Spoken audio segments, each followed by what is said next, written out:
You're not getting what you want because you're trying to want everything at once. Today, I'm laying out the real problem and how to think about the trades you make in each season of your life. You can't stack incompatible goals and call it balance. Some things physically don't coexist. The minute you accept that, you stop living in decision limbo and start moving. Marriage, kids, how you spend your 20s versus your 30s, all are exchanges, not moral judgments.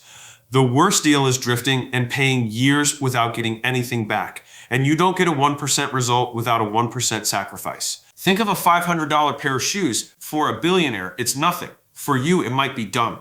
The trade isn't good or bad without context. The only question is whether it's worth it to you. We fixate on the certain loss and underweight the uncertain upside, which is why betting on yourself feels scary. But your imagined worst case is usually a couch and regrouping, not catastrophe, and you'll figure it out faster than you think. Chasing milestones won't permanently lift your mood because your brain is built to scan for problems. So choose how you spend your time, knowing the downside isn't as terrible as feared and the upside isn't a cure-all. Adopt the frame that life happens for you, not against you, and regret fades because you needed those reps to get here. Hindsight lies. Even if you'd known earlier, your baseline satisfaction wouldn't magically skyrocket. Be deliberate about what you're trading and why, and stop taking advice from people whose lives you wouldn't trade for. The loudest critics are usually spectators with time to snipe. I used to be a crippling germaphobe until a week in the woods forced me to eat with dirt on my hands, and nothing happened. That shock cured the fear, and it taught me other people's opinions are like germs. Once you stop holding your breath, you realize they can hurt you. Even a legendary investor gets roasted online while trying to help,